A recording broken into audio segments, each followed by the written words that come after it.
said I got to say something, baby, hand me the mic. I said I got to say something, better hand me the mic. Somebody hand me a mic, cause I got to say something, so just hand me a mic. When I need to say something, better hand me the mic. I said I got to say something, better hand me the mic. Do I have to spit my chewy out, Southpaw? Are we good? I don't know, mate. He's a hell of a chewer, Chris. I mean, half the viewers complain about his chewing, but that's your call. I like chewy. If you want to upset the viewers, mate, yeah, just keep chewing. I don't mind. I'll try and keep it under wraps. You know what I mean? Are we rolling? We Southpaw? are rolling indeed. So this is rolling. This is how it goes. Welcome back to people like us. First things first. We would like to thank everybody that watches and listens. But what must they do, Southpaw? We would like you to subscribe. What's that statistic? I think around 74% of our viewers are new viewers. So if you're a new viewer here, please give it a subscribe. It's going to really help us, and we do appreciate that. 74% are not subscribed. Yeah, they're all new. You're all coming in once, and who knows? Imagine. Come back, I don't know. But yeah, subscribe. It really helps. Get subscribed. Get subscribed. Don't There they you get go. like notifications and stuff? Is that, Yeah, is that so what if you happens? click that ding dong bell, that'll give you notifications every time we post. If you like what we're doing, we appreciate it, and you'll hear it when we do post. Love that. Okay, cool. So without further ado, today's guest is a property developer. We are honoured to be joined today by Mr. Chris Smith. Woo-hoo. Just welcome, Chris. How are you doing? Yeah, good, mate, yeah. Yeah, good. First podcast. Yes, first one. Thanks for having me. Yeah. And I just want to say I am at the very start of my property journey. Yeah. So I'm not actually a seasoned property developer or anything like that. I don't want to pretend to be, but I'm at the start of my property development and investment journey. Well, you know what? We're on the same page because we're at the start of our podcasting journey. Cool. Do you know what I mean? Cool. So Yeah, this is fitting. Yeah, you yeah. know? No, cool, man. Yeah. Well, to be honest, mate, I'll put my cards on the table before I start. I don't have a fucking clue about property development. Yeah. But obviously, it's something that it is interesting. You know what I mean? It's something I do have an interest in, and I wish I did have an understanding in. Yeah. And look, I haven't stalked you, but I've done a little 10 or 15 minute look through your socials, and I've just listened to some of your reels, and like, you sound like you know what you're talking about, mate. You know? Well, yeah. I know more than I did a year or two ago, but it's just, there's so much to learn, man. It's like, it's a minefield. So I still feel like I'm just at the very beginning, you know what I mean? Yeah. And I think even people who have been in it for years and years say they're still learning every day. There's just so many things to learn, so many different strategies. And yeah, it's a big... Do you think... I'll tell you what, I do want to go into all the property stuff, but let's just do a little bit. This is your life first, right? Mm-hmm. So the viewers get to know who you are. So man. Chris Smith, I presume you're from Darlington. Yep. Tell us how it all began. Where'd you go? What school did you go to? What was life like? How did you get to where you are? Because there's always a story. Yeah. So I went to Hummers Knot. Right. How did you find that? Yeah, I kind of went down the wrong path, to be honest, as soon as I went to secondary school. A bit of a tearaway. Yeah. You know, got involved in drink, drugs, going... Man. Rave music, and just, that kind of led on. Yeah, boy. That, led on for years, to be honest. You know, got into the rave scene in the northeast. Lovely. Got into DJing. And, with that, obviously, comes the partying and stuff like that. So, got a bit lost in that, to be honest, for a lot of years. Did you? Yeah, man. Yeah, What, so you were really into it? You were a proper raver? Yeah. Really? So I was like you. I mean, I don't know. Used to go every weekend near enough Did to you? all night raves, and then but wow, you know, I'd miss work because of it and stuff like that, and yeah, man. so I just got lost in that for quite a lot of years, the whole partying and the rave scene thing and the DJ and stuff, and it's quite unique if you think. I mean, obviously you can get raves all over the world, but I think the northeast rave scene is quite unique. You know, I wasn't as hardcore as you. I wasn't at raves every weekend, but I was obviously like the rest. I loved the New Monkey. I loved, I was playing the MC Stomping tapes. You know it was. I always looked up to lads that had the testicles to go to the raves because I was always too much of a scaredy cat. Do you know what I mean? Yeah. I was always scared I'd go and get stabbed. Some of them were dodgy. I've heard that the roof sweated. Yeah, that's what I've heard. Yeah, they weren't the nicest of places. What was the most off-it thing you've seen? The craziest thing you've seen in a rave? So, the craziest place I've been to was probably the After Dark 2 in South Shields. I heard about that. Yeah, that was only, like you say, it was a real small venue. used to go upstairs to the main nightclub, and there was just like sweat dripping off the ceiling. Everyone with the tops off, just, you know, out of their heads, and some Massive pupils. Yeah, man, and some very dodgy characters in there. That was But we kind of like, you know, there was quite a few of us who went there and stuff, and we kind of knew some of the dodgy characters, and, you know, but yeah, it was a dodgy. You were the dodgy Well, characters. no, there was, yeah. You know what I mean? Yeah, but no, yeah, there was some, we had some crazy nights, man, going to the... It was before the cocaine days, wasn't it? It was all ecstasy then. yeah, it was all ecstasy, Wasn't it good?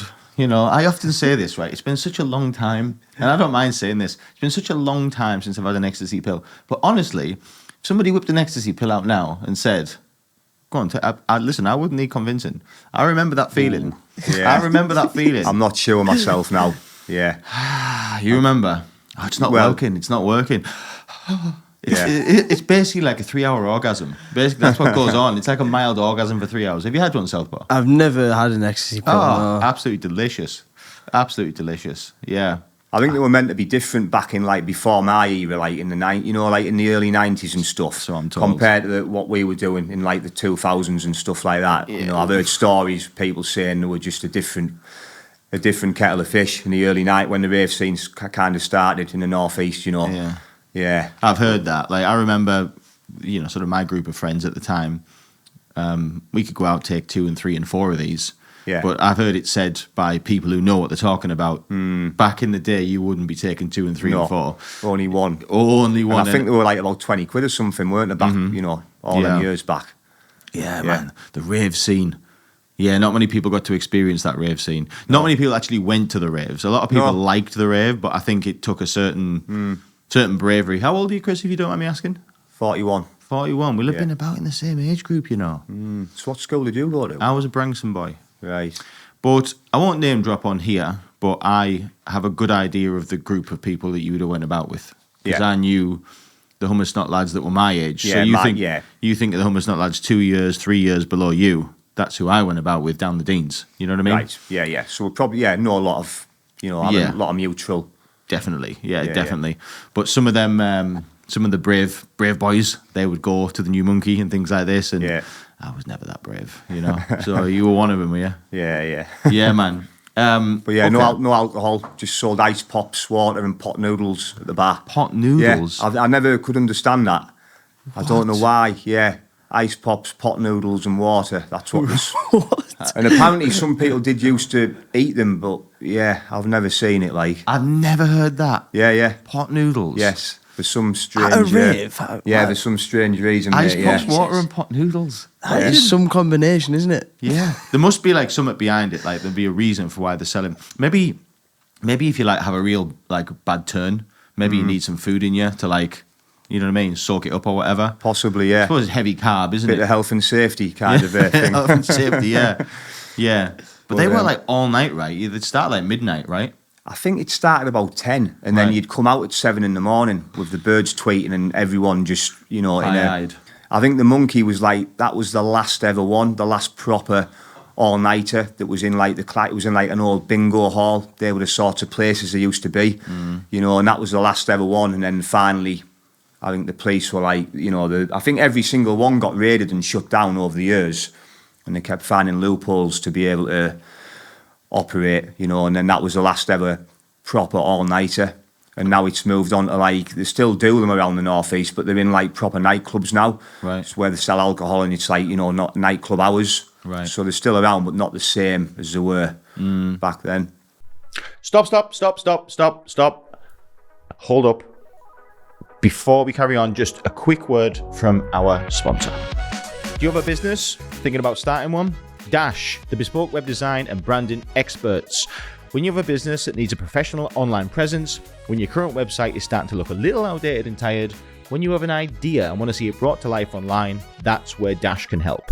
Dash create bespoke websites built around your business and its requirements, from exceptional e-commerce stores to sell your products online, to beautiful brochures showcasing who you are and what you do. The team at Dash will become an extension of your business. You'll be assigned a dedicated team who will help guide and advise from the initial design brief all the way to the website launch. Not only that, Dash provide full aftercare to carry out any changes, alterations or updates quickly and efficiently. It's like having your very own personal web development team 365 days a year. Dash understands that in today's world, the right online image, exposure, and representation is the key to success. Book in a free, no obligation consultation with one of their experts today to see how Dash can make your online vision an online reality. Just visit www.dashmedia.co.uk or search Dash Media on Google to find out more. Dash, the bespoke website and branding experts.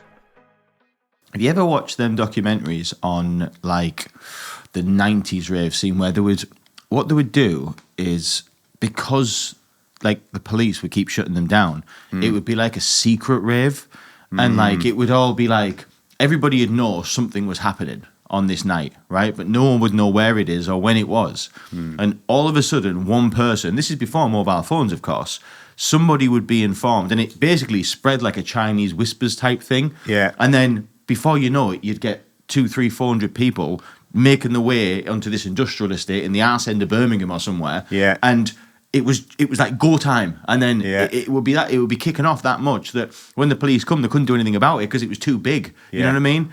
Imagine them days. I've never been. I've heard. I think that was like late 80s, like very early 90s. Yeah. Like your illegal raves. Yeah. The original And, rave scene. It must have been. It must have been a good experience, that man, to live in those. You know. Yeah, man. Like you said before, the phones and stuff, and you'd just find out through people you knew and stuff, and yeah. I often think if I could live in any era, like obviously we did live in that era in the 90s. Yeah, yeah. But I often think, I bet you, if you came of age, let's say you hit 18 in like 1989, 1988, something like that, right? Yeah. So you did the best part of your young clubbing days all the way through the 90s. I bet it was awesome, you know. I bet that was the best time because it was modern enough not to be shit, if you know what I mean. Yeah. But it wasn't so far where it is now, where we've got pronouns and weirdos. Do you know what I mean? Definitely. It was like the pinnacle. You know what I mean? It was a special time, wasn't it? Yeah. Oasis Yeah. was out, Raving was out. I mean, I was like 12, I think 12-year-old at Hummersnott when I first started getting the tapes from like the Coliseum and stuff. And Coliseum. obviously I was too old to go there, but that's the era, that's my favourite kind of era. Yeah. Even though I didn't actually go to those ones, that era is my favourite, like the DJs, the music that got played, the MCs. So it must have been, I think it was a special time, you know what I mean? To be there, Yeah. you know. Yeah, but it was. I actually don't know anybody that lived through that. I mean, obviously I know people that age, but I don't know anybody that was really involved in the early original, like sort of rave scenes and stuff like that, the Coliseum and stuff like that. I don't really know anybody that did it. Yeah. But I bet they are out there, and I bet they've got some awesome stories. Yeah, man. What was Wigan Pier? Was that a rave? Kind of, yeah. So I heard about it. we transitioned and started going there in about, I think it was around about must have been maybe 2004. I think that rings a bell. Right.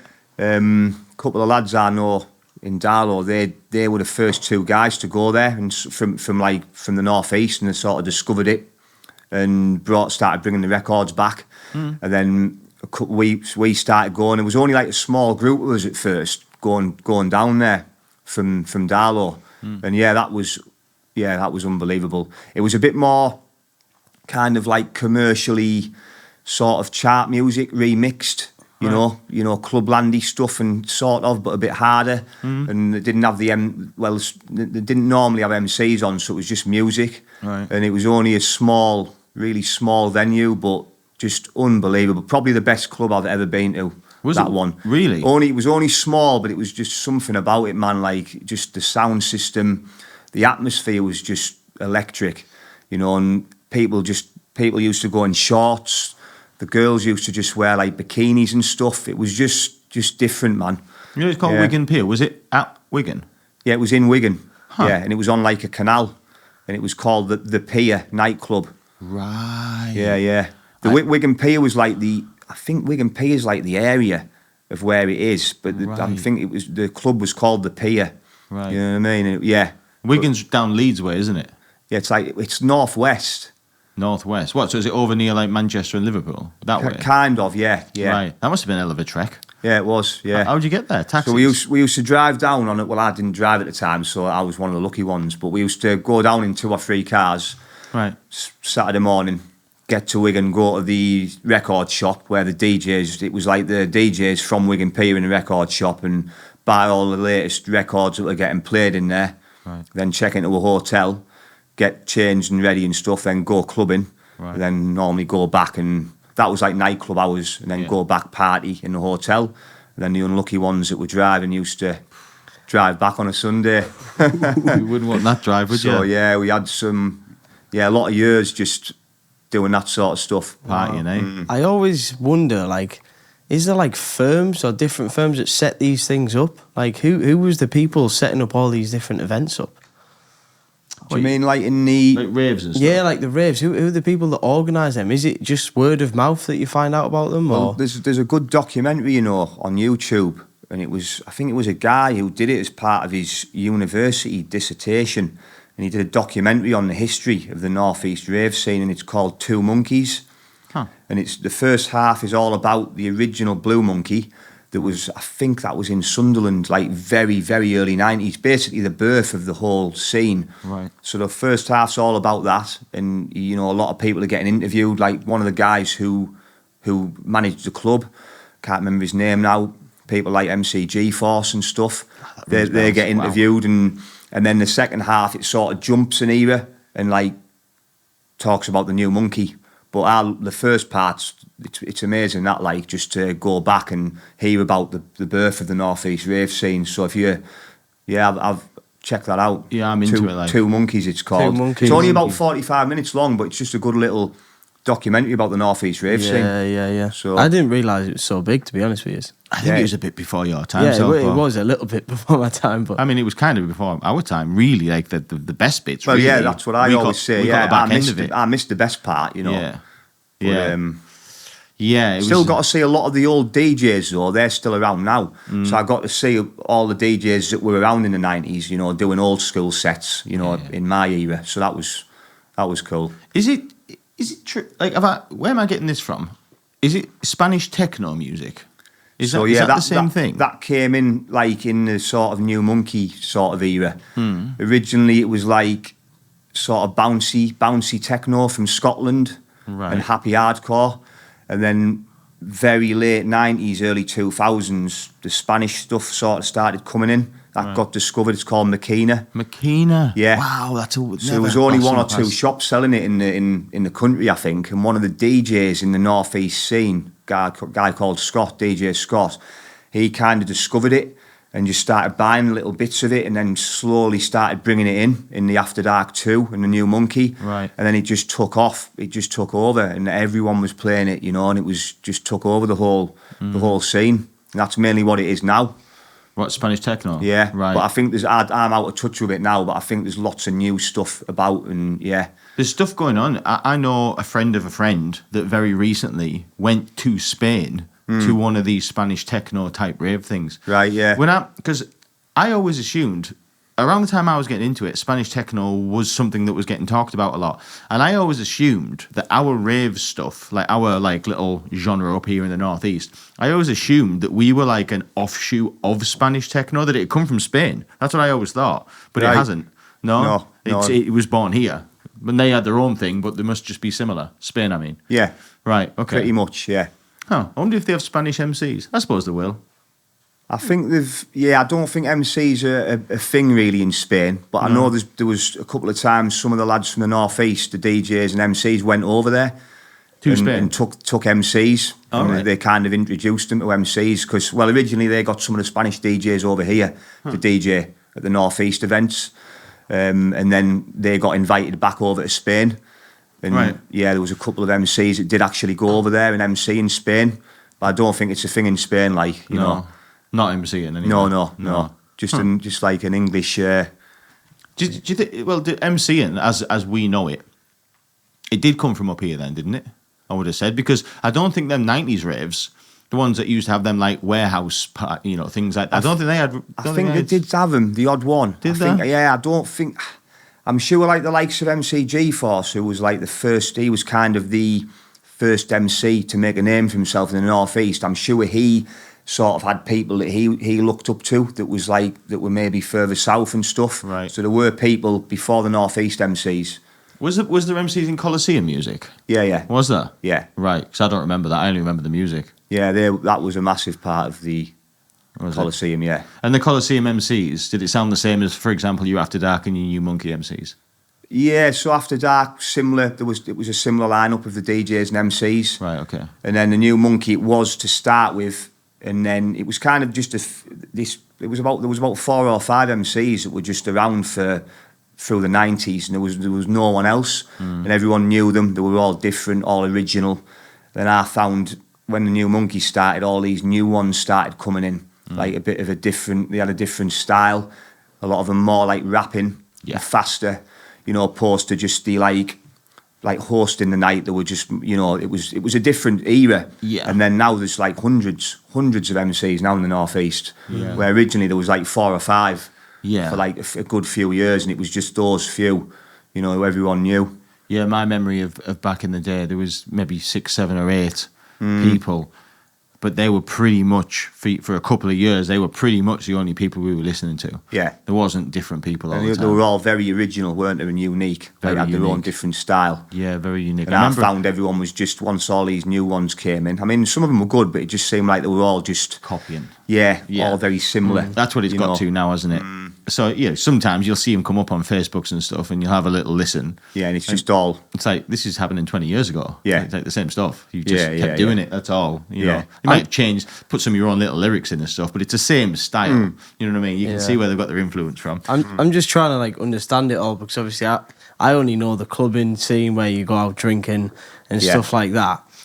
What was it like in the sense of a community at a rave? Was everyone sort of there for the same sort of thing? Was it like a nice sort of community? Because in a club nowadays, everyone's looking each other down. Like the lads are sort of against each other. It's not really a sense of a community, but I'd imagine with the rave, the rave scene was like I say, some of them had a bit of a dodgy vibe to them, but essentially everyone was just there for the same thing, the same music. Yeah, everyone was on pills, and Good I mean, I times. found the Hangar 13. That was one that started off in Houghtonleigh Spring at like a big kind of looked like an old airplane hangar, hence Hangar 13, and that was like nightclub hours.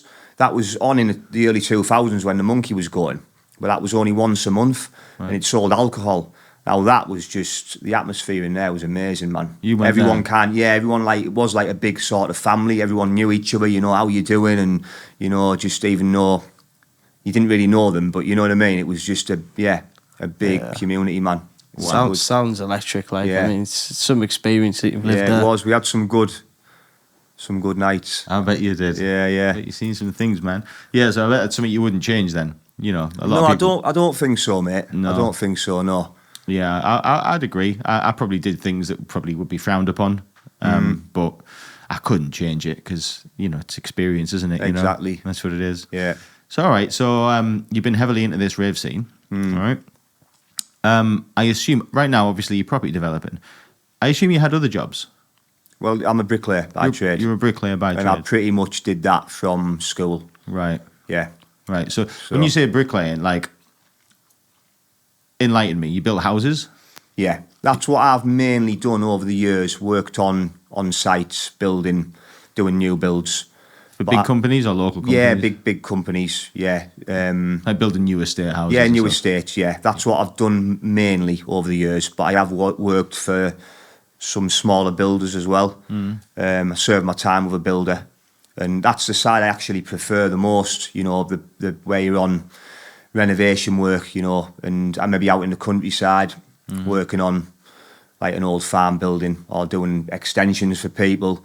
That's the sort of work I enjoy the most, to be honest, opposed to just being on that monotonous, In the building world, as a bricklayer, what sort of jobs make the most money? Like, is it? I know it's all relevant to how big of an extension. I'm going to say extensions, loft conversions, blah blah. And your question could be, well, a large loft conversion or a very small extension. The different sizes. But on the whole, as a builder, what's the job that is the most sought after type of job? What's the job people want?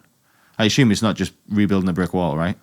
What do you mean, the job that you want to do as a bricklayer? Or? Yeah, well, look, it's about money, isn't it? Which one makes the most money? So, if you're just talking about money, probably being on site. Is it? Because you're on price work where you get paid per brick. Per brick? Yeah, you get paid for the bricks you lay when you're on new build housing estates. How do they keep track of how many bricks you laid? It's called price work. So you'll get like I don't know what it is now because I haven't been on site for a while. But you know, when I was last on, I think it was £650 1,000. That's how they sort of cost them, and then it's like maybe it's £15 per square metre for block work. Right. But they'll know what's in a house and what the house is worth. Right. And they'll break it down into sort of like, say, your floor to joist. That'll be worth a certain amount of money. Yeah. So then it's up to you.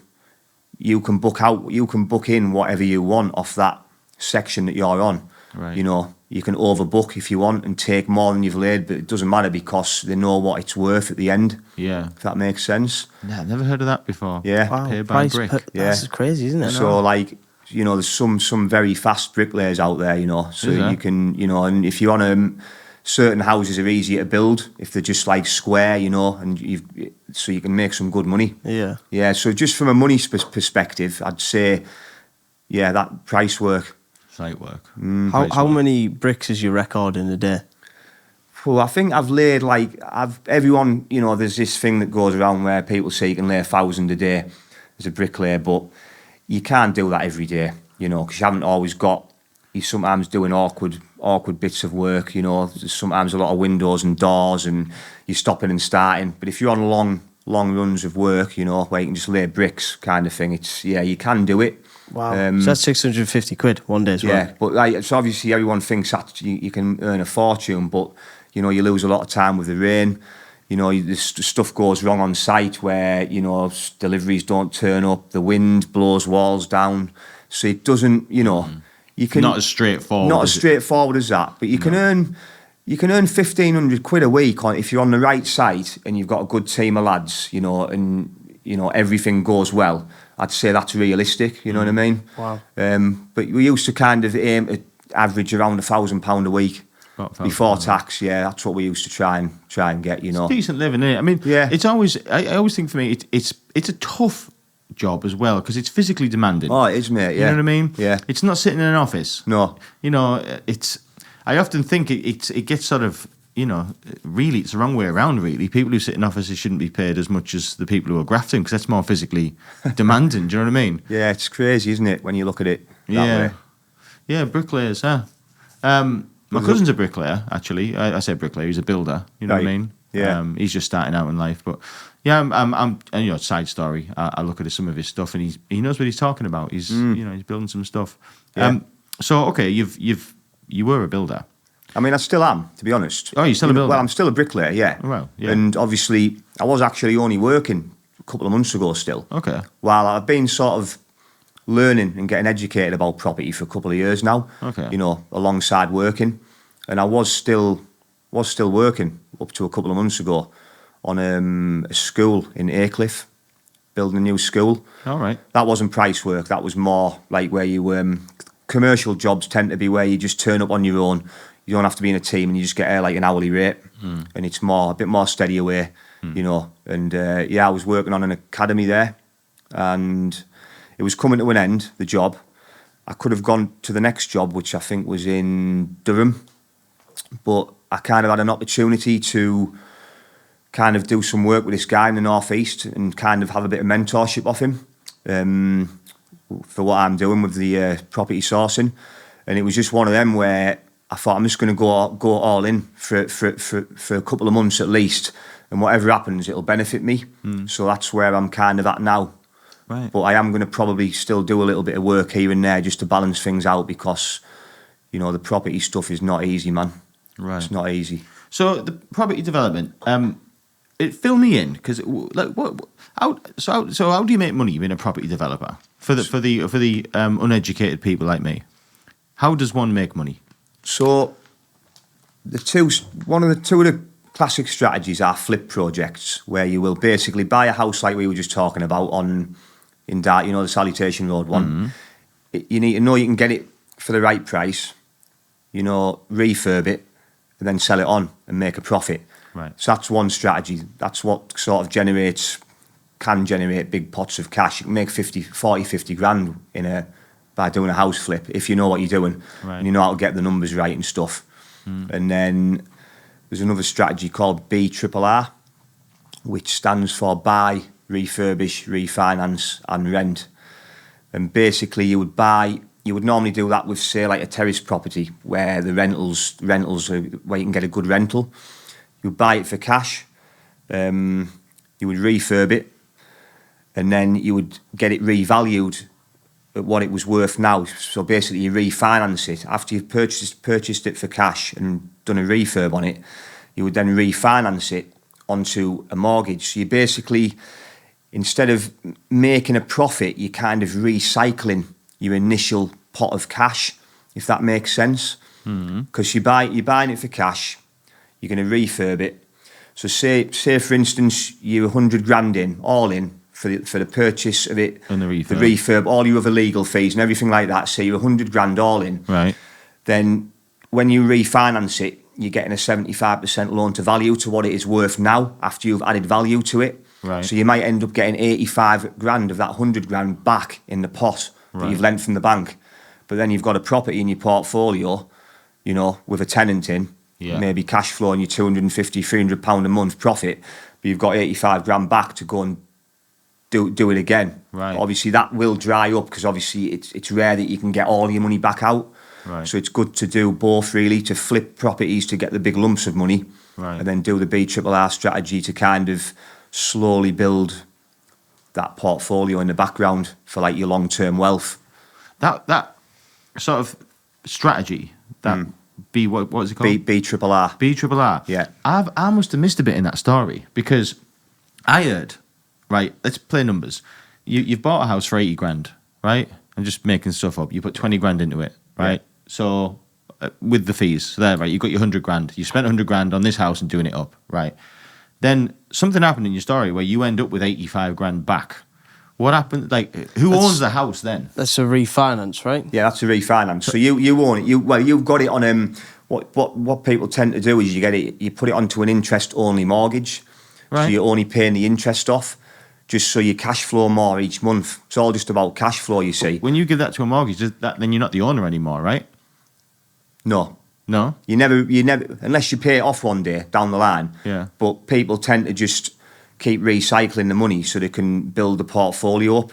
So you might have 10 houses that you don't own, but you've got like 25% equity in each one, and you're paying the interest-only mortgage off each month, but then you're getting rental in from your tenant. So after your interest-only mortgage, you're profiting, so you're cash flowing each month. Right. Okay. Yeah, now I see it. Okay. Yeah. Now it's clicked. Now the penny's dropped. But the reason you get the money back, so you might buy a property for 40 grand, for instance, right, and spend 20, 30 grand on it, but then after you've done that, it might be worth 90. Yeah. So, but you bought it for cash, but then you're going to lend 75% of the new value, which will give you most of your initial money back to go and do it again, to get a second house. Right. And then a third house, you know what I mean? You're basically recycling your money rather than profiting, but you're keeping the houses and holding them. Yeah, that's a smart strategy. For long-term wealth. And then depending on the area that your houses are in, every sort of 5 years with like capital appreciation, you can refinance them again and pull equity out, you know, once the value's gone up. Yeah, so pull equity out every few years and then buy more or invest it into whatever gold and, you know, put it different places and stuff. Yeah. So... So who taught you you self-taught to be this sort of stuff? Just basically first started out with self-education, you know, like going down the rabbit hole of podcasts and books and YouTube, and then started going to networking events, like property networking events, hearing people talk. And then I've paid for certain education in the last sort of year or so. So it's, Right. Yeah. What education did you pay for? So... I'm intrigued. We went down to Birmingham and did some education down there. Like a couple of like master classes where we'd be in like kind of classroom type scenario for the day, right, and learn all about certain things, you know. And then we paid certain amounts of money to be involved in like networks where you get support and you can ask questions and stuff like that. Interesting. But I'm not actually. So at the minute, I'm actually when I'm looking at all these properties, they're not for me. They're for investors. Yeah, I heard this come up. So how does that work then? investors. So you're the middleman. Basically. So I'm doing the work for the investor at the front end. Right. I'm finding the property, working out what I need to secure it for, working out what the refurb's going to cost, Right. getting the evidence together to prove that it's going to be worth this amount after the refurb, and working out what the profit's going to be and the return on investment and what all your costs are going to be, and then presenting that to the investor. Right. So it might be someone who's just got money and wants to invest and doesn't know anything about property, or it might just be someone who doesn't have the time and wants someone else to do that work initially at the start. Then he can just check over it and be like, yeah, I'll take that on. Right. It's kind of a way to get into it and learn it all without having to have your own money, and then you're getting the skills along the way to be able to one day, like we're gonna hopefully start doing our own soon, doing our own flips and our own BRRRs. But all the time I'm learning that for when I do my own. Yeah. It's a really clever strategy that actually, like you've just said, in essence, you are going through the motion. Yeah, the negotiation as well, the agents, everything, Yeah, the whole thing, top to Yeah. bottom. Yeah, you know yeah. what I mean? The only thing you're not doing is signing on the dotted line. Yeah. But, that's neither here nor there. But yeah, you're right. You're basically getting to practice and train basically on somebody else's cash. Do you know what I mean? That's Yeah. what it is, really. That's good. I like that. So every time you're doing this, you're getting better and better and better. You're learning new things. You're picking up the skills. You're learning the ropes, the insides, outsides, etc., etc. And in the end, you'll be in a position where when you do undertake it yourself, Yeah, exactly. you absolutely experience because you've been doing it time and time and time again. Yeah, man. That's a good idea. Yeah. Do you work for just one investor or many? No, so at the moment I'm teamed up with a guy in the northeast who's like kind of he's been doing it a few years, so Right. he's established. He's got a list of investors that he has on file. So at the moment, because that takes a while I'm slowly working at that now. That's going to be the next stage for me to get my own investors and onboard my own investors. But at the minute, I'm bringing the investment, he's bringing the investors, so it's kind of like a 50-50 split thing. I get you. Like teamwork. That's how most people start off doing the sourcing that I'm doing, because you don't have your own investors at the start. But I am getting people reaching out to me now, just from my social media and going to networking events who are fancying to sort of work with me. Right. So, yeah, that's going to be the next stage, basically. You mentioned numbers. When you do numbers, like you must have a good understanding to like work out them numbers. You must know what you're talking about. Yeah, just from the education and just constantly like just doing it every day. You know what I mean? And just listening to stuff every day and just. So when you say you do the numbers, like you'll basically walk into correct me if I'm wrong. I assume you walk into this property, right? Yeah. You walk around and you make a list and think, okay, it's going to need this, it's going to need this, it's going to need this. Right, okay. So, for example, it needs a new bathroom suite doing. Yeah. Kitchen needs doing. Garden needs a landscape. Yeah. Windows need changing. Yeah. Right? And then a decoration. Yeah. You must know how much the windows are going to cost, or do you go out and look? No, I've got a costing sheet. It's pretty much in my head now, but which say like an average 3-bed semi property in a half decent area, I've got like in my head what everything costs. Right. You know what I mean? And then from that, if it was a house that was a lot more money, you'd just I know that you're going to need to be higher spec, but yeah, I just kind of know averagely what anyone would be able to go out and get, say, a kitchen or a bathroom or a set of windows for if they were going to have to go out themselves after I'd priced it. Right. So yeah. Huh. I like that. How many projects have you worked on now? So we haven't done any of our own yet. No, the ones that you're working for the investors and stuff. So I've been on lots of viewings, mate. Lots of viewings, yeah. But it's like I say, it is hard. I've actually just only a few weeks back, I'd secured and sold 4 deals through this guy I know to his investors. Right, I sold 1 to start with, and that took months to get to, because everyone knows it's not easy to do. And people were like saying well done and stuff, and I was finding it hard to celebrate, because I kind of knew that it wasn't really done until it was done. Things can go wrong, things can fall through. Right. So I found it hard to sort of be that bothered about that. I even got invited up on stage at an event I was at in Birmingham to just talk about it. Which event was that? It was Steve Hamilton's event. He's a guy from Birmingham, Okay. big property guy. So we were down at one of his events, and he'd seen on social media that I'd sold my first deal, and I'd had my training through him, you see. So he said, "Do you want to get up?" I was like, "Yeah, go on then." And even then, everyone was clapping, and I was just like, kind of just washed over me. But then anyway, about a week or two after that, after a few weeks of real hard work, going on loads of viewings, after going full time with this guy, I got 3 offers accepted, one after the other. After negotiation and stuff, and then all 3 sold to different ones of his investors. So that was 4 in the bag. So I thought, right, I think I can kind of celebrate now. Things are coming together. But then within the space of a few days, all 3 of those fell out of bed, one after the other. Fell No through. way. Yeah. Everyone? Yes. How mate. come? So I'm back now at just 1 deal sold. So that's what it is. Literally a roller coaster, man. Were they all different reasons? Yeah, just different reasons. But Just that's why a sod's law. lot of people give up, you see, because it is fucking hard, man. It is hard. Yeah, I bet it is. You just get you think you're getting somewhere, then the door slams in your face, and it's just. But I'm not going to give up, because I can see that, once you get to a certain point, it'll be worth it. Do you think, know what I mean? in order to be in your game, or this game of property development, do you think it's vital to have a knowledge of trade, like either be a brickie, be an electrician, be a joiner? Not necessarily. No, you need to be educated. Right. Get the education on it, from the right people who have done it, been there and done it before, and are successful at it. That's what I'd say, and just be around the right people. Get in the rooms with the people who have been there and done it all, and can give you the advice. You know what I mean? Because there's so much to learn. I suppose the best way, though, to make maximize profit would be that you can do a lot of the work yourself. Yeah, Surely. Kind of, but investors don't want to do that. They just want to be able to see the deals I look for have to work, as in the investor's going to go out after I've given him the price.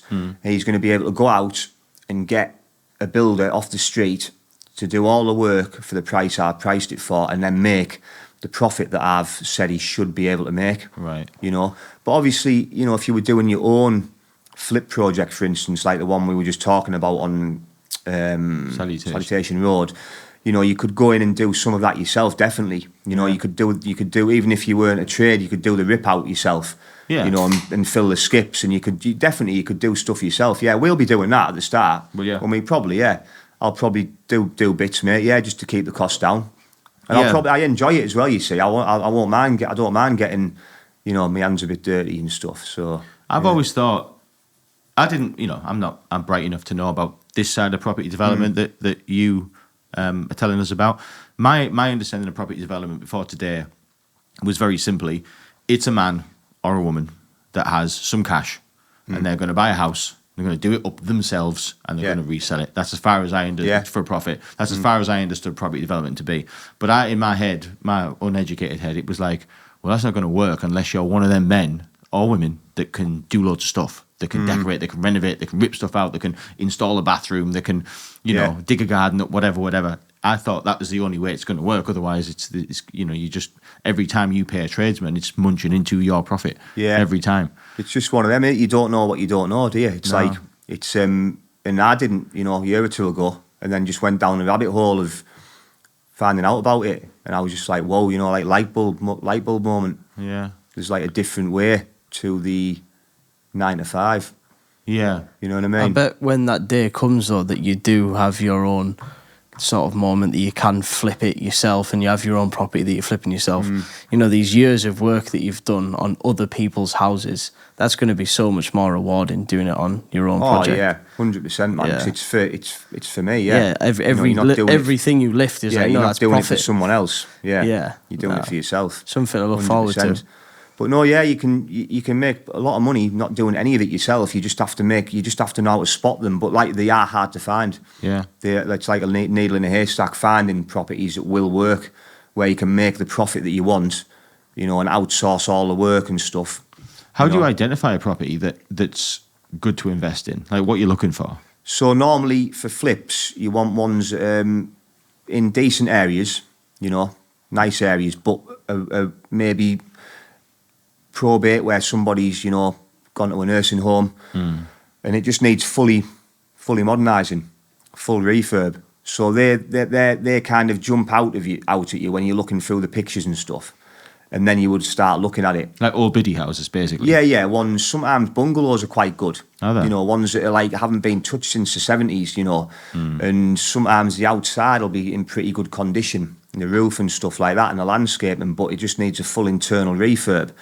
So you can maybe spend 30, 40 grand doing a full refurb, maybe some new windows and doors, but then it uplifts the value massively, you know, by maybe 80, 100 grand. So then you can make like, you know, 20% return on investment when you resell it. So yeah, it's just spotting the ones that need renovating and then looking into the numbers. The main thing is knowing what you can sell it for, knowing what it will be worth at the end. How do you predict that, though? So there's lots of data out there that you can look at. Is there? So there's sold, like comparables, comparable properties that have sold in the area within like the last year, 6 months. So if there's 2 or 3 of those, maybe it's in the same, they have to be, you know, very similar houses. If there's 2 or 3 of those that have sold within a 1.2 mile radius of the property you're looking at for like X amount, that's one good bit of evidence.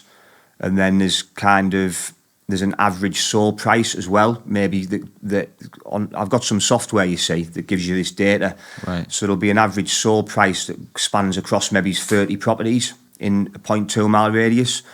So there's that. And then valuation officers, local valuation officers, ring them up and just sort of say, look, I'm looking at a property on X street. It's on the market with so-and-so. We're thinking of possibly buying it to refurb and then sell on. What do you guys think you would realistically be able to achieve for us if you were to resell a property? So that's basically, you know, just do all you can with your research and your evidence to present to the investor or for yourself, for your own peace of mind. And then whatever the average number's coming back at, I'd take maybe 10 grand off that just to be conservative. You know what I mean? That's basically how so you need to know what that is, and then know what you can secure it. Then you know what you need to secure it at, if you know what I mean. You know, if you were like, obviously, if you're comparing, so okay, let's talk about Salutation Road, for example, right? You've seen this house at Salutation Road. You're going to try and work out how much this house is going to go for when you've done what you need to do. Therefore, you're going to have a look at similar areas in the street, or similar houses in the street. But how do you get inside? Because you need to see inside the house, right? You just look at the photos. Because when you go on Rightmove, you can go on sold properties. Right. So you know how you would look at a property that's on the market on Rightmove, and you can look through all the photos. Yeah. You can do that on ones that have sold. Huh. Yeah. Didn't know that. Yeah. So if there's sold. So there might be one that's sold that's been done up. That's you know, handy. like you're going to do. And you look through all the pictures and you see what standard it's been done to, what they've done to it, and then it'll tell you what it actually sold for. So like, you know, that is solid data, you know, to tell you that realistically you'll be able to sell this one for that. I didn't know that existed. Yeah. Because I was thinking there's a gap in this here. How are you going to see inside people's houses to what standard it's done? Yeah. I didn't know you could view. So, like, I'm trying to think from Rightmove's perspective, why do they allow that? Why are they providing this information to people? What are they getting out of it? I guess that people like yourself who are then going to sell more properties through them potentially. I suppose. Yeah, I'm not really sure. I don't know if it's like a legal thing that the information has to be there for a while, but you can go back years on sold properties in the area, years and years. I mean, it needs to be within. For me, it needs to be in the last year, you know, to count really. To be a good, like to be indicator, a good comparable. Yeah. No good looking 10 years ago because things have changed. And then, like I say, valuation officers, experienced valuation officers from different agencies, not the one that's selling the house. What's a valuation officer? An estate agent? No, like they work out of an estate agency, but they're the ones who value properties. So they're the ones that value them when they go on the market. Right. You know what I mean? And they'll be for that estate agent sort of thing. Right, yeah. Okay. So you'd ring a few in the area, maybe 2 or 3 different ones, and get there. Just have a conversation with them. You know, you need to know how to talk to them basically, and just normally they'll help you out. Well, even though you're not actually asking them to come out and do a physical valuation, they'll normally, I've found 9 times out of 10 they'll help me out and just give me like an opinion. And then sometimes I'll say, can you put it in an email for me? Just so I can show my business partner, and then I've got that to show the investor as well. I've got you. You know what I mean? So I was thinking, what's in it for them to like be giving you the time of day. Do you know what I mean? Well, yeah, it's just they just do it to be, helpful a lot of the time. Wow. Yeah. Big up estate agents. And then obviously I would then, if it was me buying the house, I would go if they'd told me they could probably sell it for this amount, I'd possibly go back and use them to sell it. You see. Yeah. So they know that they could be getting work out of it. Yeah, it's a give and you get sort of business. I guess so. In the future. Building relations, isn't it, with a property developer? Yeah, exactly. Yeah, it makes sense. Yeah. Obviously, from your socials, it's fairly clear that a lot of the property that you're working on is throughout the northeast. And with some of your reels, I've seen that you've said the northeast is probably one of the better places to be buying properties. Why do you think that is? Why is the northeast so profitable? I mean, it's just it's very good for rentals, like the rental prices in the northeast at the moment. I thought we had some of the cheapest in the country, no? Yeah, cheapest properties, but if you want to hold the properties, like when I was talking about the BRRR strategy, you might be able to pick a terrace property up for 40 grand, but then rent it out for 650 quid a month.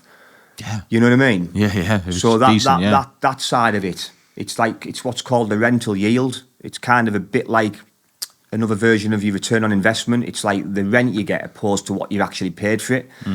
So you say that one in Salutation Road that's on for 220, you might only get £1,000 a month for that. But with a 40 grand property, you're getting 650. So it's like, it's a huge profit, you know what I mean, if you're going to hold it. I bet you're good at Monopoly. I'm not even that great, mate, at maths. This is just sort of imprinted in me, you know what I mean, just from constantly going over it. I've been playing a lot of that the weekend with the missus, and I had a life with it, and I just listened to you there. I was like, he'd probably slap me at Monopoly, like. But yeah, I mean, I wouldn't say the northeast is definitely the best place. I think there's better places in the country, but it is a good place for like rental yield for like little terrace properties. You know what I mean? Because the rental's so high compared to what you pay for them, and then I found Newcastle. There's some nice areas in Newcastle for flipping properties where you can make quite a good profit on a flip. So, yeah, and then it's like capital growth's meant to be quite good at the moment. What's capital growth? Basically, like, the prediction of stuff going up in value over so many years. Okay. I think it's to do with like the treasuries coming here and stuff like that. And there's a lot of regeneration, isn't there, in the northeast? And there's a lot going on. So it's kind of just a pretty good place to invest at the moment. Yeah. Well, it's good to know with you getting just on the housing market ladder, Daniel. Yeah, I mean, look, it sounds. I've got a mortgage for the first time, Right. And, I don't have a clue, honestly. People say to me, "Oh, what interest rate do you get?" I don't know, mate. I don't know. The company was called Principality. That's all I know. Yeah. I'm literally clueless on it. But I'm happy I have a mortgage. It's nice. Yeah, it must be nice. Yeah, it is nice. It is. What's would you ever look? You're looking into residential stuff, right? That's what you're into. Yes. Is commercial stuff not on the agenda? Possibly, mate, yeah, but I don't know enough about that yet. No. But like I say, it's a minefield, all the different strategies and stuff you can do. There's commercial property. Commercial to residential is a big one. Where you buy like something that's commercial and then maybe turn it into flats or something like that. Yeah. That's big. But like I say, I don't know enough about that yet. I'm just constantly learning. But it is definitely something I'd like to have a look at. Yeah. One day, yeah. Like office spaces and stuff. Like I wasn't even thinking that. When you said that, my first thought was I went to university and I was paying £110 a week to have a room in a 6-bed house that had been converted into all different rooms. HMO. I don't know. I'd imagine that's what it is, but yeah, we haven't touched on that yet. Yeah, that I mean, I can only imagine how profitable that is because per month they were getting 440 quid out of me, and there was six other people living in that house. Yeah. So they're making 6 times for like nearly over £2,500 they're making a month. What's That's HMO? a massive thing, that HMO. So house of multiple occupation. So you can take it's massive in the like house northeast. shares. Yeah, it could be for students, it could be for like working professionals, right? Where basically you've got a room with an ensuite, and you've got a communal kitchen and dining area. It's a house share. Yeah, basically. I know somebody lived in one once. Yeah, it was down Station Road though. But it's a huge. That's something I definitely want to get into. Yeah. Do you think HMOs? Yeah. Do you not think? I mean, it's all very well saying like professionals and that. I don't think professionals are the people that end up in them. House shares are people who are like down on the luck, from my experience. No, it depends, mate. There's different levels of it. Some of the HMOs, you know, that people are doing now are really like high end, man. Yeah. I suppose if you're getting an absolute, swanky house in the West End and doing that up. Well, there's one in, do you know Vane Terrace? I do. It's near Stanhope Park. Well, there's a guy I know called Paul Million. He runs a networking event in Darlington. That's a cool name, isn't it? Paul Million. Yeah, he's just done one. It's like a big old, lovely, like Victorian townhouse. Yeah, I used to live next door to that. All right. I lived at Woodlands Road, so my flat looked at them houses, the ones you're talking about. Well, he's converted it into a like real high spec, high end 8-bed HMO, and he's got like he had nurses in it at one point and stuff, and that's doing really well. That is it? Yeah. So like I said, there is different levels of HMOs. There is some real like, low end ones. Yeah. And you've got your student ones that can still be decent spec, with en suites and stuff. And then you've got your professional ones. I mean, there's people in London and stuff putting gyms and stuff in them now, like doing boutique style ones. Really? Yeah. In HMOs? I suppose there's a gift that keeps giving, in it? Students. Like, there's always going to be students. Oh, mate, like I couldn't believe the price I was paying. Like, looking back now, 110 quid a week. Yeah. I mean, it's all covered by your student loan, fortunately, but it's just crazy. That's about the price now. Actually, in Middlesbrough, there's a huge like HMO scene in Middlesbrough, right near the uni, where people are turning 2 up, 2 downs into 4-bed, all en suite HMOs. Right. And I think that's about the going rate, about 110 a week. That's not bad, is it? Really? So obviously, opposed to like a normal buy to let, you're looking at earning about 900 quid a month off one of those profit. 900 a month profit? Yeah, off one of those 4-bed HMOs. I think it's around 900 opposed to like 2.5, 300 off a single let. So they are it seems to be the way a lot of people are going now. Huh. Yeah, I guess there's always going to be a market for it, right?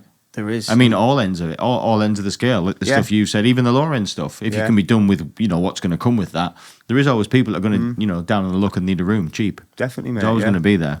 Yeah. And even people with decent jobs, if you think like younger people with decent jobs who have maybe just come out of uni, professionals, and like the cost of living and stuff now, what it costs to get a little tiny 2-bed house and pay your bills, opposed to having like a nice room with an ensuite in a lovely old Victorian townhouse in a nice area, where they can still have more money to like have a nice car and, gym memberships and stuff like that. I think it is quite a popular. I think it's going to be more and more popular going forward, just because of the cost of living and stuff, and how much things are.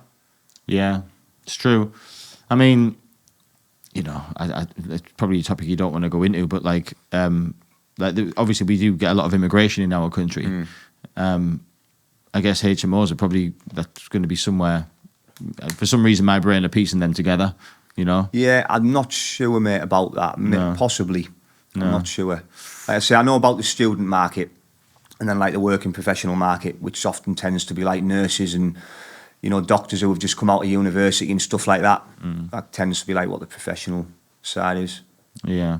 I think, come to think of it, I think there is next door where I used to live. Funny you should say that. I mean, that was a guest house, not an HMO, but it was a guest house. It was pretty much catering for, because it was opposite the hospital. Right. So it was pretty much catering for hospital staff. Yeah. It'd always be like, what, either nurses or doctors, I don't know, but they looked that way. You know what I mean? And they'd always be walking out, going to the hospital and back and stuff. But yeah, I guess there's always going to be a market for that. I never thought about HMO. I didn't know what HMO was, but house shares, as I would call them. I never thought about that. But yeah, of course, there's a good way. Yeah. If little side like Reg story, if you could live in any type of property anywhere in the world, where would it be, and what would it look like? Ooh. Just a little wild card question.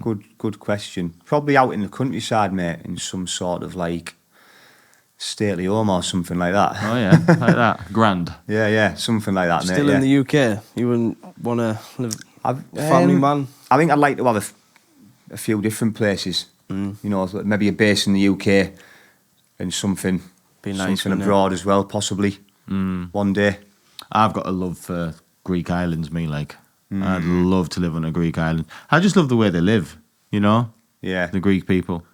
Siestas. different way of life, isn't it? Yeah, oh, it's We were just fantastic. talking about it today, like the way they wear flip flops and smoke fags. They just make it look cool, don't they? You know, Do just, everything better than us. Like anything. you Everyone think of. seems to smoke, don't they? Like when you're abroad in those places, like just yeah.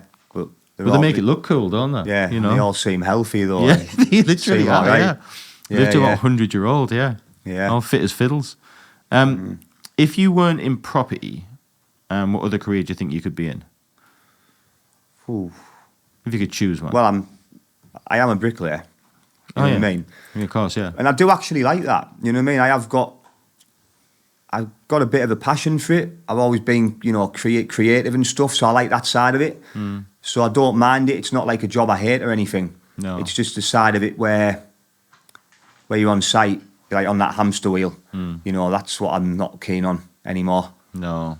But I'm not really sure for another career. Probably maybe it's DJ anyway. A DJ. DJ, yeah. Spanish techno DJ. I wouldn't mind that. Maybe not that, no. Maybe he's old school trance man these days. Yeah. Yeah. Did you ever try your hand at DJing? Yeah. Did you?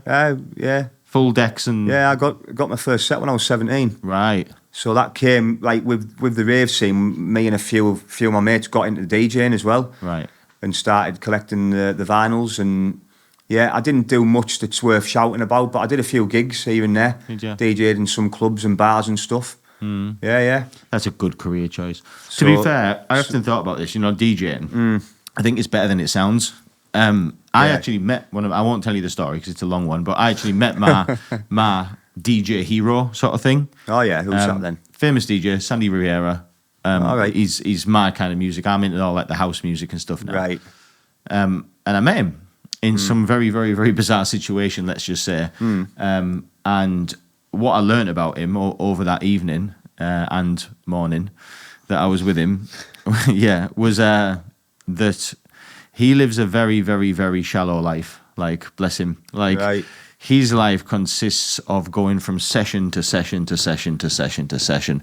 This is the problem with like the DJing and Man's the like- clubbing. It's like it comes with a certain lifestyle. Yeah. And the other side, that's what I didn't like. It's difficult, isn't it, to stay is. away from it because your working hours are, Yeah. and your colleagues, shall we say, the people you work with are for the most part off it. Yeah. Exactly. Yeah, just I never thought of it that way until I got to speak to him and got to hear about his life, and I remember being quite shocked, thinking, "Gosh, if you'd have asked me a few hours ago, I'd love your life." Yeah, exactly. Getting around the world, going here, it Yeah. looks amazing on social media, but what I actually It's not always as it seems, is it? no, what I actually met was basically a sad old 50-odd-year-old man that had been in the session for 30 years. Yeah. And I was like, bloody hell, how are you even alive? You know what I mean? Yeah. Talking shite about cryptocurrency. Honestly, it was, Just away, don't meet your hero. away with it. Yeah. I think you can do it without that. These DJs, that don't do that. And I think where I'm at now with my life, I don't like drink alcohol anymore. I think I could now turn up and DJ somewhere and just enjoy it and then just leave. You know what I mean? That side of it wouldn't bother me at all now. No. I would literally be able to just go and just do it for the music, and just do the set for 2 hours and then go home. How did that, because obviously once upon a time you enjoyed the, much like I did, you enjoyed the, the tipples and substances and things. What made you like go polar opposite? What made you go from that to the other extreme? I was just fed up, mate, of like going around in circles with like self-sabotage and just, partying and, doing it to a big level, you know what I mean? And then just feeling terrible. And Bad for your head, innit? I ended up in a real bad place, to be honest, mate, about 3-4 years ago.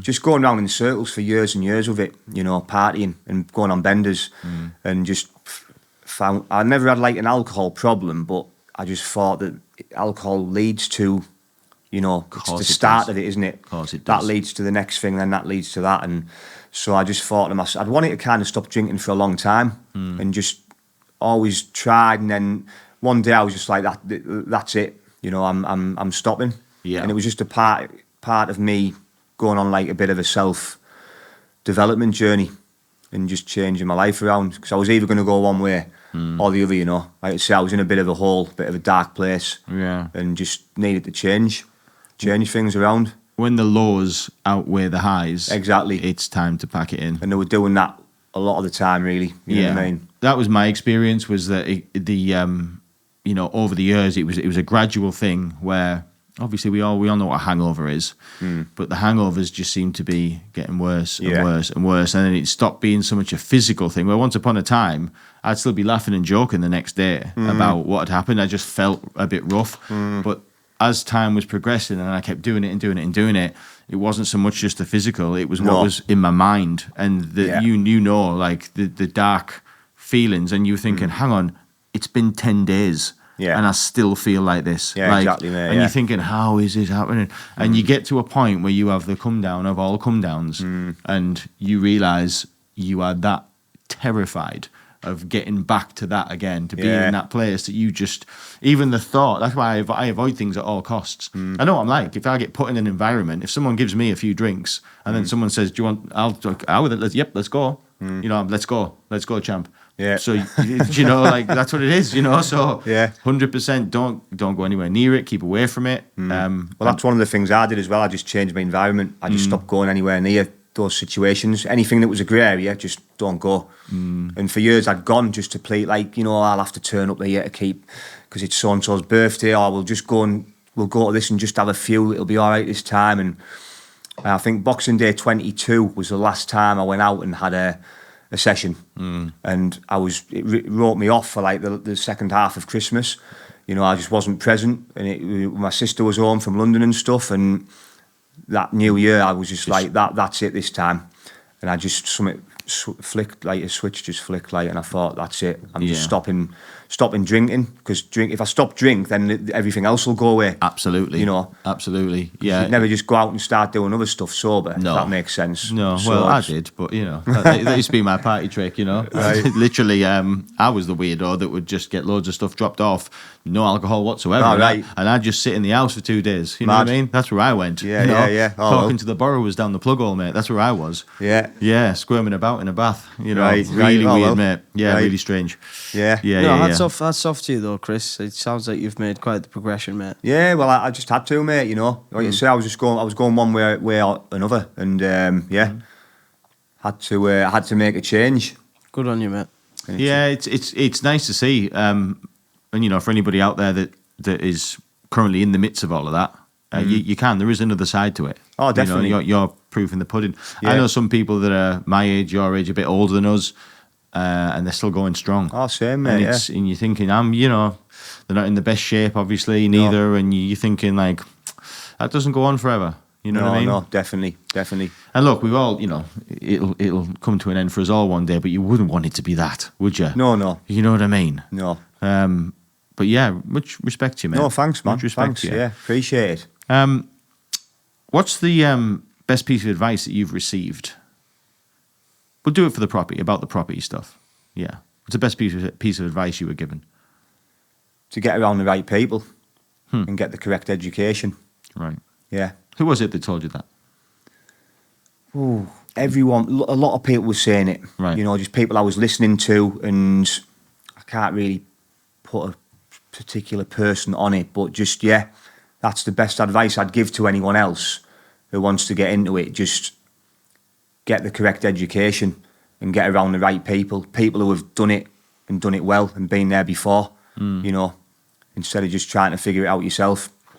What's the goal? What's the motivation? Like, not motivation. What's the goal? Where do you want to take this to?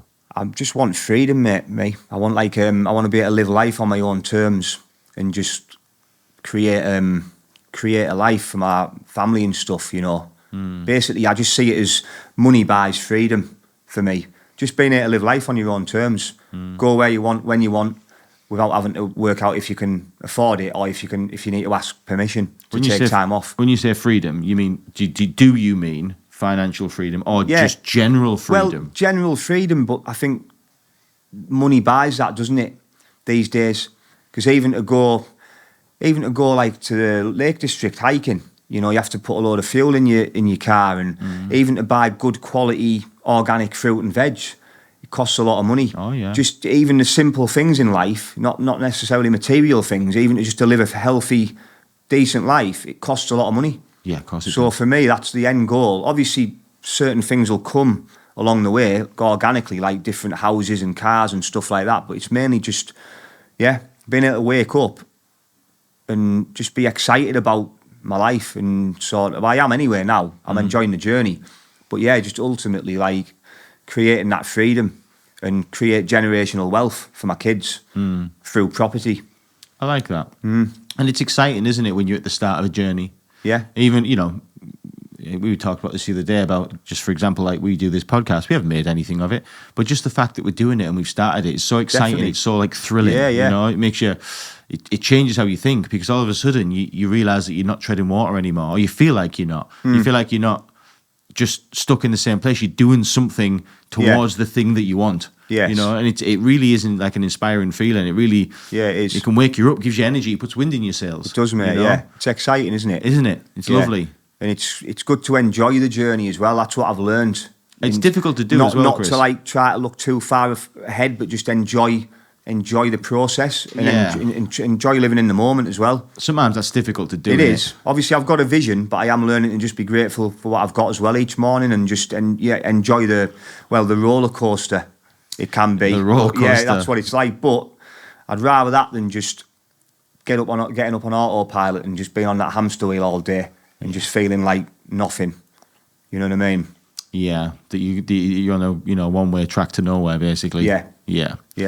It's and same advice. Anybody that listens to this, it's if something that you want seems far away and unachievable and very hard, I bet you'll get the buzz, the feeling of just starting to do it as opposed to having it. You know what I mean? If you just know that you're doing something towards the thing that you want to do, Yeah. or the thing you want to get, just the Definitely, process, it will start changing how you feel like. 100%. Have you got any advice for like anyone that's? I know it's early days for you, but you're a few steps ahead of in front of somebody that hasn't even started yet. Have you got any advice for somebody who wants to get into this world that you're stepping into? Yeah, just take the step, take the leap, and get out of your comfort zone and do stuff that scares you. Yeah. And just go for it. Really? Yeah, man. Just go for it. Yeah, just start looking into it. Go to, if you're in Darlington, for instance, go to the networking event that Paul Million does. It's called Where is that? It's called the Property Thing, and it's sometimes at Blackwell Grange and it's sometimes at Bannington Hotel. Right. I think they've got Anthony Hutton on at the next one. All right. Talking about his is it Fro? That was it there. Ah. So what's it called? It's called the Property Thing. The Property Thing. That's Paul there. Right. So he's a property He'd be investor. good to get on, on your Would he? podcast. Very, very interesting guy, and he's got some stories. Has he? Yeah. He's a property developer, right? Yeah, he's been in it since the 90s, mate. So he's very, very, Clued right on. knowledgeable and experienced, and yeah, he's got some big stuff going on. I bet he's a an absolute basket of knowledge. Oh, him, the like, knowledge in his head, mate, it's insane. the type of guy you want to have a conversation Yeah, with. it's insane, man. The stuff he knows. Great guy as well. Is he? Down to earth. You yeah. met him like a lot. Yeah. Just basically, he was all like kind of through social media. Right. When I first started doing that and putting videos out, which was kind of something I had to. That was getting out my comfort zone, And then he commented on one of the videos, and then I ended up messaging him, invited me to his house, and just from there. Oh, wow. And now What a nice know guy. each other pretty well now, and yeah, he's a good guy. you But that's just what I mean. You need to be around those people who are miles ahead of you. Yeah. Doing the same thing but a lot further ahead. You need to get in those rooms, and when you go there, you get the option to stand up and do like a little introduction on the mic. So just about getting out your comfort zone, and getting around the correct people, and Yeah. Sometimes I think it seems daunting because you see people like this chap here, and obviously if you're starting out, obviously you're not daft. You need to be speaking to this guy. You need to be getting the knowledge he has. But I bet it's difficult to reach out to these sorts of people because you think, why would they want to help me? Why would they want to give me the advice? But I bet for the most part, I believe in people, and I think you generally find a lot of people are willing to give you the time of day. they are, mate. Most people I've found in this industry are helpful, Are they? And they want to help pull other people up. Well, that's the old thing, isn't and it? support you. You take a step up, pull someone up with you. But it is daunting, man. Like, it's still, for me, sometimes, you know, it can be, I've had some hard times, man, over the last few months where it's, you question it all and you think, you know, is this fucking worth it? You know what I mean? But I think it's you just have to keep going, man. Keep showing up. Yeah. And I think whatever level you get to, there's a new devil, if that makes sense. 100%. You know? 100%. So, but yeah, just trying to like not let things bother me too much and just enjoy the journey and let things happen. Not try to rush it. If that makes sense. Yeah. Well, I will say I'm getting a hell of a good vibe off you, Chris. So whatever you do, cheers. you're definitely projecting something positive in here. I'm feeling it. Nice you know one. What I mean, I really am. Yeah. But I'm massive on that energy, like energy and frequencies and all that sort of man. stuff. I can feel something from you. I don't know what it is. It just feels right. Just feels positive. And cool. I have every belief. I almost have a certainty that you're going to get where you want to be. Cool. Yeah. Yeah, man. I will just say then quickly. Yeah, I believe in like seeing yourself somewhere before you are as well. In like the manifestation stuff. Yeah. And the positivity and like just having the vision of you being somewhere before you actually are and believing it that much. You know, that you in your head you already kind of are doing it and you are kind of living that life before you are. It's a law of attraction, isn't it? Yeah, I believe in all that. You know, I've read a lot of books and I really do believe in it all. You've done The Secret. Yeah. Yeah, it's good. Do you know what? I'm just on the one called The Power. I think it's the second one in the series of The Secret. Right. By the same woman. I'm doing the audio book of that now. Yeah. Just had it on the way here. But yeah, I did the audio book of The Secret a few weeks ago. Right. And have you heard of one called Think and Grow Rich? Yes. I think that's phenomenal. About 8 years ago, somebody told me to listen to the audiobook, The Secret. Is amazing. And since then, I've gone on to the next thing. I've been through all the Robert Greens, the Laws of Powers. I've been through the... You go down the rabbit hole, don't you? Oh, yeah. And I've it's been like through them all. you're looking, searching for the next thing, and it's amazing. Yeah. Yeah, they are quite inspiring, aren't they? You know, if you ever need a bit of inspiration, stick one of them books on and it works. Yeah, definitely. I mean, even the way I ended up in Paul Million's house and the way I've ended up here, I believe all that's to do with, the energy you put out and manifestation and stuff. It's weird, man, but I do. 100%. Nah, man, it's like, you smile at the world and the world smiles back. There is something in that. Yeah. I do believe in that. But that what you've just said there about visualizing things, that's I'm all over that. Visualizing it, you believe it. It's happening. It's like you said, like it already has happened. Yeah. And live that way. Yeah. Sort of my business partner has a similar mindset that he's not where he wants to be yet, but he says I'm damn sure I'm going to walk, talk, dress, and act like I am. Yeah, exactly. Because I'm doing it that way around. Yeah. I'm not waiting for it to happen to be that guy. I'm going to be that guy now and let the universe come to me. Exactly, and mate. it's inspiring to see. That is, 100%. Yeah. I'm totally with that.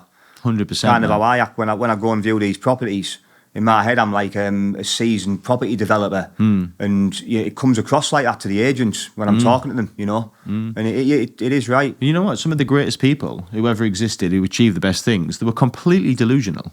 Yeah. That's the way they were completely delusional. Yeah. Like, you hear the Mike Tysons of the world and stuff like this or whatever, that's just one of many examples. Yeah. They're completely in their own imaginary world, but they live in it and then it comes to them. Because they act that way, the universe gives it to them. And before you know it, it isn't delusion anymore. It's factual. It's actually happened. That's who they actually are. Yeah. So, I think everybody that's listening, be delusional. Right? Yeah, 100%. Be delusional. You need to be a little bit. It's your movie, brother. That's what it is. You the star, the director, the producer. It's your movie, man. You only get one of them as well. Yeah. How long have you been rolling, Southpaw? About 1:15. That's about where we like it, Right, cool, man. Like about 1:15. Is Cool. that right, Southpaw? That's lovely. Anywhere between 1 to 1:30 is our sweet spot. It's quality over quantity. It's quality over quantity. We've got that. Before we sign off, 100%. is there anything that I've missed that might be worth listening to?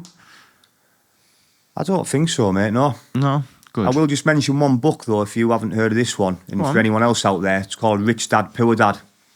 That's that Chinese guy or Asian-looking guy, right? Robert Kiyosaki. What's his name? Robert Kiyosaki. Robert Kiyosaki. And it just basically gives you a blueprint on how money really works, cash flow and assets and liabilities, and it's just a massive eye opener on a whole, just about money. So it's a broad. It's not about one particular stream of it. It's a broad spread. I mean, he was mainly real estate, but it's just about money and understanding money, how it works, which they don't tell you in school. No, I mean, to be fair, it's something, you know, at the ripe age of 39, I'm only just clicking now that I'm very bad with money, and I haven't learned to be good with money yet. Yeah. Do you know what I mean? I was never taught, like you say, I was never taught it. No. You know, I was a catalogue kid, so I never knew, you know, money management. But I agree. So it's Rich Dad Poor Dad. Yeah, give it a go. Yeah, I've heard about it before. So anybody listening, Rich Dad Poor Dad is the suggestion. Especially for property, if you want to get into property. Yeah. I started by reading that. Did you? Yeah. So that was the seed in it. You read that book and Yeah, that flipped my mindset on its head about just how the world worked as from a financial perspective. Right. Rich Dad Poor Dad. Yeah. You read it, Southpaw? Never read it. You heard of it? I've heard of it. Yeah. I've heard of it. Yeah, He's on the front cover, isn't he? The guy. Yeah. Yeah. I remember him. He does a few things in though, right? He does like doesn't he do like talks and speeches and seminars and stuff? He does a lot now. Yeah. I'm But I pretty think sure he toured once, didn't he? I'm sure he did. I think, mate. Yeah, I think he might have been here, possibly. Yeah. But no, that's definitely worth reading. Yeah. Cool. Well, listen. On that note, Mr. Chris Smith, thank you for talking with people like us. Thanks for having us. Yeah, appreciate you coming. Yeah. Everybody that's watching, listening, thank you. And that's it. We'll see you next time.